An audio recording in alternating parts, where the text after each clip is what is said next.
We met 30 years ago. I said it. You might not like it. All right, let's bring everybody out. Okay, so first we have wardrobe designer Sam Spector.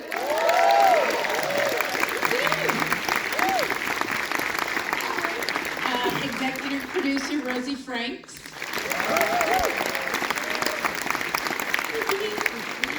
Executive producer Sam Reese-Jones.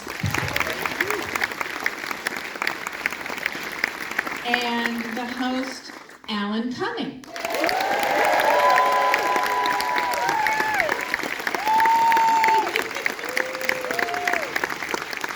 Good, you gotta give a cocktail.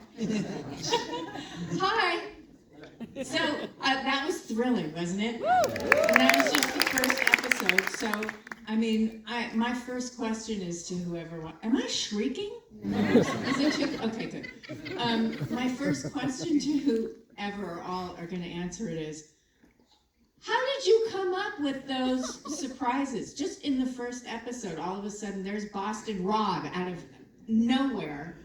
How does that sort of thing happen?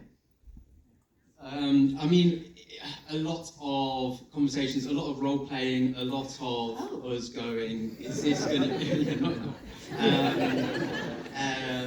Listen, we start off with a blank canvas, which we love, and season 3 we just went, well, we've got our world now, we know what the Traitors is, how much can we push it? So, you know, it's the funnest part, thinking of those little twists. How do we stay ahead of the viewer? How do we stay ahead of the players? How do we keep them on their toes? And how do we not mess up the game at the same time? Yeah, that sounds like a fine line. Very fine line. And this is before you've cast it? What's the casting process? It's sort of simultaneous, I'd say. The pre-production is kind of meticulous, and at the same time we're working with our friends at the network to cast the show as well, to make sure we've got a really well-rounded cast, to make sure we've got lots of different personalities in there, but fundamentally to make sure we've got people who are going to play the game really, really hard. And we were lucky that we did have that. They played very hard this year. Yeah. And Alan, are you involved at all in that? Well, a lot of people slide into my DMs trying to get the show. Really? Seriously, yeah. You wouldn't believe. I had to stop looking at them. But any actors that are not on reality shows? Yes, like, no. You know. Some normal people, real people. Non-reality, real people. Real fake. And bizarre people, actually. Wow. I mean, loads of people that, yeah, I mean, the thing is, yes, there's sort of, I make some suggestions sometimes, and then I find out who the person is that they actually should, you know, if people I know are saying, oh, my friend, blah, blah, who was on, you know, Survivor season 25, wants to come, and so I would sort of say, oh, well, here's the casting person. Oh, yeah, okay, okay. But yeah, and then, but you know, the thing about this, the thing with the sort of the twists in the first episode is that I think because after a show has been on for a couple of seasons, people think they know how it works. And so actually that was what was so great about this season, that they just pulled the rug from under everybody. Yeah. And that's what I think you've got to keep doing, and what you do so well, you guys, is just, and it's confounding. And it confounds me as well. And you're plotting out every episode what new crazy thing? We do. That's what we go into the season with our block out. So we go and so that, which I think is important. Oh wait, it's someone's listening to something. That's good. A game, you got a game. Sorry. We know when these twists are going to happen. So I think that's important because it's not led by story or whatever's happening. We know that on X day this is going to happen. So it's all in the planning, and it's we go into it going, this is, I mean, listen, we don't know what's going to happen, but that's the beauty, that's what I love about the show. We sort of set the rules, we welcome the castle, and welcome to the castle, we have these twists, and then we just see what happens, and we are along for the ride, and it's thrilling but terrifying, isn't it? Yeah. And I mean, how closely are you watching as it's being we're watching done? everything. Yeah, we're watching everything. We've got a bank of screens of sort of 50 to 60 cameras at a time. So we're watching every NASA. tiny. It's like NASA. Yeah. And I've never been. You don't want to go. I don't want to go. I don't want to spoil the magic. But I've seen pictures of them, and I hear them in my ear, screeching. Yes, I feel the tension. How do you, okay, so you're watching them all, and then you can see where something might happen where maybe a traitor will be sort of reveal themselves by accident or talking too loud to someone about, or Yeah, absolutely. Like, We have a team of people watching, so that we've got eyes on all things going on at all times, basically. So yeah, like Sam said, it's totally up to them to play the game how they like. We don't get involved in that at all. oh, We don't want to. There's no interference. No, we don't interfere with them. Not once, no. No. And So there's we- always throughout where you go, like when I go up to my room with Lala, if I take Lala for a walk, there's all these bits I go past, and little kind of nooks in the castle, and there's these people just watching screens, writing, like they're watching various cameras, taking notes about things that people have said. So they've, I guess, always got in the edit, got notes of what Yeah, some totally. exciting, juicy quote might come. And I would say the whole team is so into it because it is so enthralling, it's so immersive, and you know what, everything that's happening is their genuine reactions. You know, they are really, really, it's a very authentic experience for them. So you know, although we've set up the kind of, you know, all of the tent poles of what will happen, it's like we've kind of set the scene that they're writing the script completely as they go along. Yeah. oh, fantastic. That's like a real, honest to God. It's reality. It's happening. No, we don't, yeah. It's horrifying. We don't get involved at all. Like, you know, in episode 4, when we are like viewers and we are in the control room just gasping, and you know, this Boston Rob went for Bob the Drag Queen, and we're like, he's doing what? He's going to do it now? And it was like an hour of him just going around a castle turning everyone against Bob the Drag Queen, and we were just in shock and just watching it unfold and going, It was oh God, what is going to happen? No, it was fantastic. Yeah. Like, are you nuts? Really? You're kind of turning on Boston Rob? What do you think is going to happen? I know these two. I didn't know everybody, but yeah, it was also incredible to me. This is like just me telling you about how much I love the show and my own personal questions. But I mean, in some ways, it seems a little outrageous that they're not people aren't always great when they're a traitor about being discreet or fooling anybody, and Are you talking no about one's Danielle? getting it. Well, yes, I am. The shaking, and then really proud of, you know, her performances, and yes, Danielle, you are great. You are. But I mean, that no one is clocking it. You see some people sort of clocking it, and then like, anyway, I gotta figure out who the traitor is. I'm just always amazed about, I think it's a really interesting sort of psychological exercise in that you see these rational, clever people suddenly becoming part of, it's like the Lord of the Flies thing, the pack mentality. You see them all leaving their reason behind and becoming sort of maddened and convinced of something that is absolutely ridiculous. I just can't believe it. Yeah, no, I'm it's standing great. there just thinking, what the fuck are you doing? That's when I got twice this season. Hang on. Excuse me. I got Sam is in my ear. I have a little thing in my ear, and he's the voice inside my head, literally. And twice this season, I heard him go, Alan, your face, your face, your face. What does that mean? Because my vote was it was when they voted out Wes. I thought they were for sure going to vote out Boston Rob, and when I'm standing, I could see some of the things they'd written, and so I was, you know, I'm always being sort of, you know, I thought I was doing that, and actually what I was doing and what they were mentioning, so they were on the cameras on me, I was going. I just thought, what's wrong with you people? You know, and I'm really trying to have a poker face, but see, it was so much. It's just so intense this year. I can't remember what the other one was. I can't remember now. There's another one. My face was funny. Oh, I know, when Danielle fell off her chair. And her hat fell off as well. No, but she was always collapsing. Well, which time she fell off? It was when somebody was a traitor. It was, yeah, Carolyn got booted she was convulsing on the floor. convulsing and shaking, and her hat fell off. And I was just like, and I was kind kind of really impressed by the sheer audacity of it. And I was like, God, you can be that big and get away with it.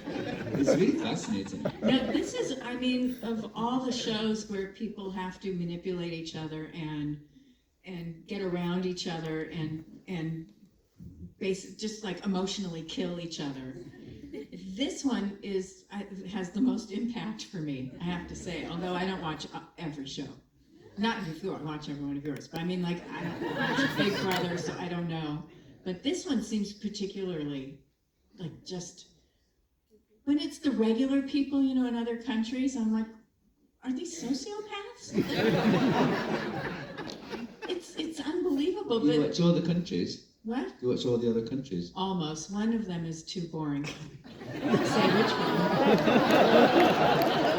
I won't say which one. But Come on. it's really maybe because they're all so nice in New Zealand. It's hard. I don't know. Yeah. But, no, I mean, I'm riveted, but that's not what tonight's about. Let's talk about the clothes for a second, but my first question is, are people dressing the players too?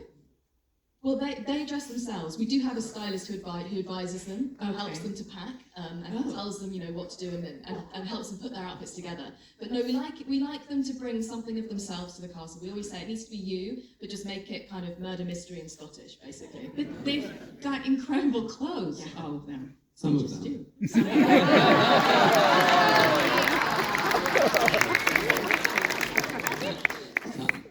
Okay, It's yeah. interesting because we've had conversations where we said that Alan should be one step ahead of them because after season 1, people caught on, and so they wanted to start dressing like him. So season 2, they like brought the berets and the gloves, and so I said we need to take it up a step so that he's next level. So we have sort of always done that.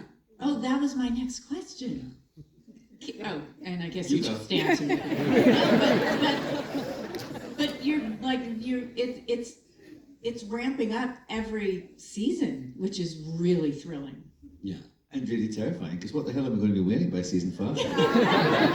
seriously. Like, Spaceship. The whole it's construction. a lot of pressure because that fan that people want to see more and more and more, and it sort of happened organically. You know, the first season, Alan said he wanted to look like, you know, a Scottish dandy, and so we sort of did that. And people have been asking, like, how did it evolve to the next level? And I think You manage it.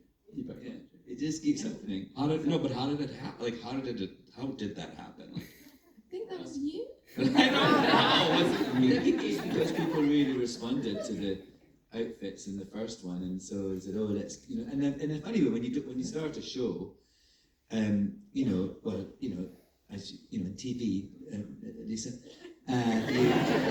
you know, the first season of anything, everyone's a bit cautious and nervous, Right. and especially on this, there was obviously some quite crazy elements to it that were unusual for a show like this. And so when people really responded positively to those, then in the next season, the studio and the network were a bit more like, go for it, you know. Yeah, and thankfully the network was on board and kept saying it's working, so keep going. And we fit season 4 yesterday, and Can I just ask, how long does that take? hours. Yeah. hours. It took 3 hours and 15 minutes yesterday. And it was really fast. It was so- fast, and at one point we're like, we gotta go, move. And also, we forgot to do Lala's fitting. We didn't We get to did, Lala. well, yeah. She's- And I see there's some competition for Lala in the front row right now. Oh my goodness. Oh my gosh. Oh, is that real? That's a real Someone is bringing the competition and bringing some competition for the wardrobe. Yeah. Yeah, but they're phenomenal. Thank you. What you wear is phenomenal. And it's not, because it also looks good and right and is fun, but still looks great. It's not just like a costume. I know, at I think all. that's what Sam's, I mean, it's a really interesting thing. I didn't really know Sam before this, and so we came together and I sort of said, oh, I think this is what I think it should be like, and in discussions with this Sam and everybody at Studio Lambert, and And so then it kind of, it's been so great to see him kind of just take it and go, you know, Yeah. sort of, and they are, you know, there's costumes in the lobby, and it's just hilarious. We're just getting photographs standing in front of them. I think, I can't believe I wore these on TV. And this, it's just nuts. And also I really like though how daring it is and bold, and also sort of how androgynous and femmy and all that stuff. And it's kind of really interesting in a time in our history right now where there's such a sort of, you know, of the way that masculine and feminine are being defined. So, and the fact that this show blurs all that, Oh, yeah. I actually think is really healthy. Yeah. It is great. I mean, because it's just about looking at beautiful things. Yeah, and also just being not afraid to embrace the feminine side or whatever side it is. I think it's really, Right. I love that. And also it's interesting because in Scotland, you know, everyone said, oh, you know, they call kilts skirts. They're called kilts. Wait, what are they called in Scotland? Kilts. Kilts? It's a kilt. None of us have ever heard of a kilt before. Thanks. What I was going to say is, No, it's nice of you not. as a culture, Yeah. something that to America seems like a very feminine thing to wear, a kilt, Yeah, but is actually No. considered by us a very masculine thing. And actually wearing it, the way it makes you feel when you wear it, is a very it's actually quite butch. I find it's a very butch thing to do. I think I agree. Isn't that funny? Yeah, I was at So I a think formal you- event. A man who was Scottish, he was wearing a kilt, Yeah. and yeah, I mean, he looked fantastic. Yeah. So it's like a thing. It's also a sort of Men's legs are men's legs. Yeah. Very masculine. I'm not kidding. That's why I think. I think it really helps the sort of aesthetic though, because there's a sort of thing already there that we we blur those lines already, I suppose. Yeah. Oh, sorry. And for network TV to accept this is, you know, is amazing, and for the fans to embrace it is amazing too. Yeah. This time in our lives. And just wait. Just Yeah. Well, okay. So now I'm going to ask the different challenges that you come up with.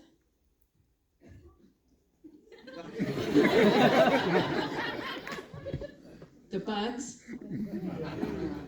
That wasn't nice. Like, well, how did you, like, you just went, you know, it would be so funny. What were you thinking? That looked like torture to me. Yeah. Yeah. No, we did think it'd be funny. I mean, you know, we've got, again, it's the same. We've got this world that we can lean into with our missions. You know, there might be locks and fire and bugs and, you know, burying people alive. The missions are fun, again, to create. They're a chance. Actually, sometimes they're good to show people working together, be it traitor or faithful, because then that makes backstab and betrayal even harder. Right. But what I would say for season 3 is we've sort of had been on a journey with our missions, and season 3, what we really wanted to make sure was that they lived really in the story. So take away the bugs and whatever it is. Really, if you could take out the missions from the episode, does the story work? Well, it should work. It shouldn't work without it. You know, and I think we achieved that. You know, we had the chess mission where Carolyn slipped up and Dylan got onto her. We had the church mission where Danielle started acting a bit crazy. So, you know, they fed into the overall story, which is key. Yeah. Okay. But those were The bugs. Yeah. and snakes and things that crawl.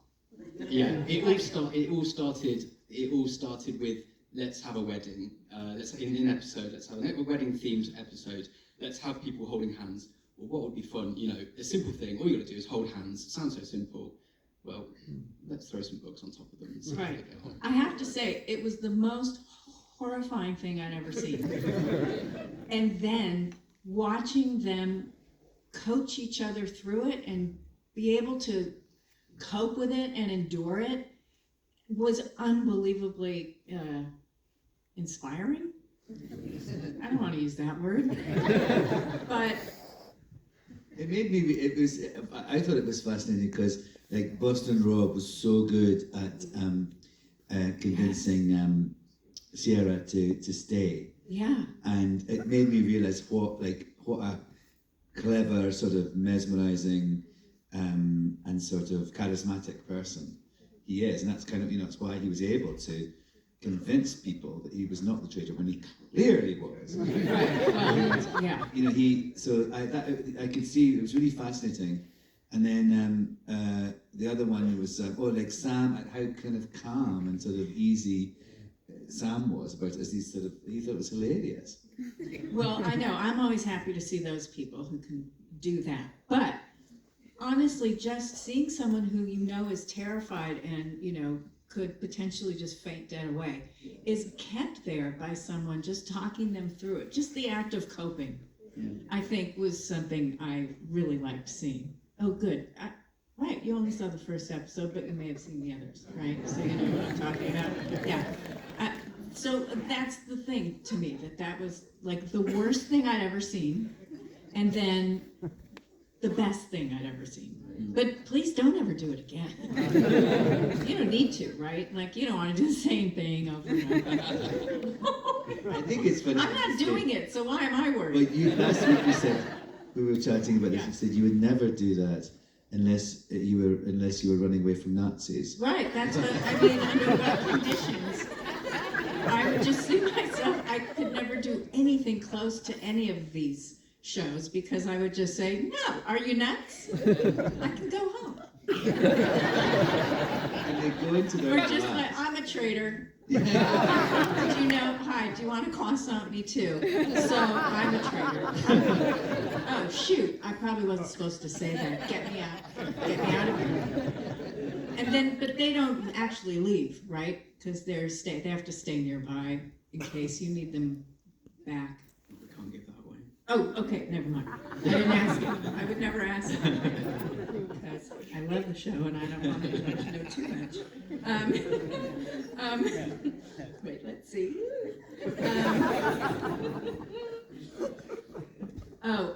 This one here, but is there anything funny that happened that wasn't on? I know. Isn't that the worst question? Yes. So what funny thing happened? Funny stories. Then what's the funniest story? Any funny stories? I don't have to tell you Rosie, my job. might want to Rosie, funny story, Rosie. That's really picked it up now. No, I was going to say everything funny that happened on camera obviously made it into the show. Apart from perhaps some really intense spaces from Tom Sandoval that we just didn't have space. But I think people probably would have liked to see me and Sam in the gallery during the time where the traitors had to do the shortlist in plain sight, where they had to get themselves into the wine cellar before the nail in the coffin twist, because that was genuinely terrifying for us. And like Sam said, that was one of those moments where we just had to take our hands off the wheel and hope that they managed to do it, or if they didn't, that they managed to get out of it. And there was nothing we could do to save them if they didn't. So that was pretty nerve-wracking. Wait, what are you saying? What don't I remember?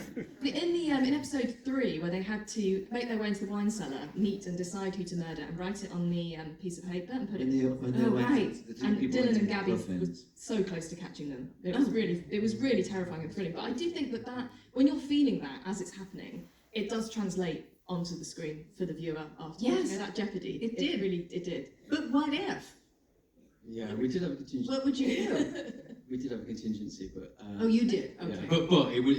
We were. It was terrifying. I mean, at one point we were convinced that Dylan had a wire into our production office because he just seemed to know what was happening. So the paranoia spread to us as well. Oh my God. Do you want to know a funny thing that happened in the end of season 2?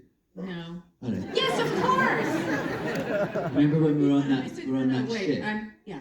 We were on that ship. Yeah. And we finished the thing, and they hoisted up the thing, and it was the end. And then there was little boats were coming to take us, little motorboats to take us back to the shore. And suddenly it got a bit choppy, and they said, "Oh, there's a storm coming in," and the health and safety people said we can't go on those little boats. And I said, "Oh, so are we staying on this big boat and we're going into the harbour?" And I went, "This boat's too big to go into this harbour, this ship." Oh. I said, "So what's happening then?" I said, "We have to go on an hour and a half journey to another harbour along the coast." I was like, "But there's a storm coming." And they're like, "Yes." And so we were on that ship, and it was like the worst storm I've ever been in. And at one point it was going, we were in the boat, there was camera equipment falling, everything was going this, and we were right over like this, so that the little window, like say you're in a little cabinet, there's a little window here. The window was like C. Yes. It's a C right there. Yeah. And what do you call her?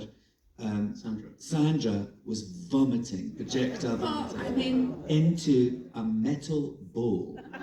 They gave her this metallic bowl, and there was just this vomit spraying. And who gives someone who is projectile vomiting a metal bowl? And then, and everyone was just falling over and everything, and this vomit. And Kate from below deck, yeah, like an old pro, right. was just all she was doing was looking for the booze. She'd go with these pictures. Not helping anybody, not saying just look at the It was like horizon. sitting next to us for vomiting. Where's the Dramamine? Yeah, no, there's none. None available. But that was hilarious. And then, it was just incredible. It was just the most insane. It went on for 2 hours. And they were all back at the hotel at this point. And it was Sounds crazy. But yeah, that was People came back smelling of sick. It was vomit. Yeah. Well, yeah. And you felt bad or no? I'm just like, as producers, do you feel?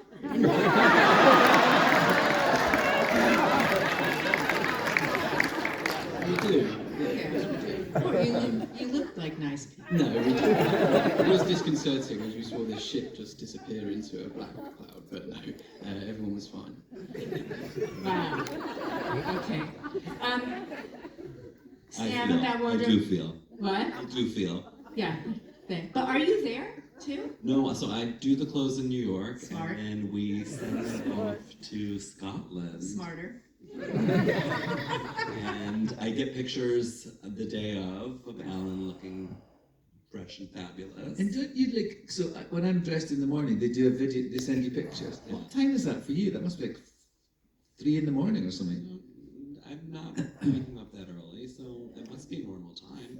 So he's not. In other words, he's not looking at you. I don't remember it being like out of the ordinary. He's got a bot on his. I think I get them like after the fact. Yeah. When I can say like fix this and there's nothing. And there's nothing you can do. That's why they send. But I have to say they always do an amazing job in Scotland, and you always look amazing. So Yeah. I really never have that many. You do. You do. But how many? Let's just say Yeah. of every outfit he wears, how many more were there None. that you? Oh, really? None. I think the smart thing that Sam, you can talk about it, but the smart thing that Sam and Alan did this year was really base the outfits off the missions, which was the springboard. So that was a change that we sort of did this year. So Those, in season 2 that started. was that season 2? Yeah, no, sorry, 3. It started in season 3. So they're bespoke to the episode. So Right. sort of, it's an exciting. We get excited to tell Sam and Alan what the missions are. Yeah, and then that's always. then you get excited to tell us what the outfits are. Right. Being It's inspired. this amazing synergy how we all work together and wait for the network to approve things, and then they tell me. It's always really fun, and they're amazing at inspiring me, and then hopefully I am you as well. But And they're genuinely our favourite meetings. They really are. Okay. We love them, and you do help us. You help us push it. I do think that you're brave like that, and I think that is really good. thank you. I mean, my career was really with celebrities doing red carpet, so this for me was outside of the box, and so creating this is really costume oriented, and it's the most creative job I've had, and it's the most inspiring for me. And Alan is so good at pulling every look off, but no, we really fit just the looks that we're going to do, and Yeah. they always work. And also, I feel like I understand what the character is and what my, Right. I feel as my performance has to match the clothes, Well, it the does. practicality of the clothes. Yeah. It's exciting. But that's why you are such a good host and won an Emmy, right? Last year. I'll do it anyway.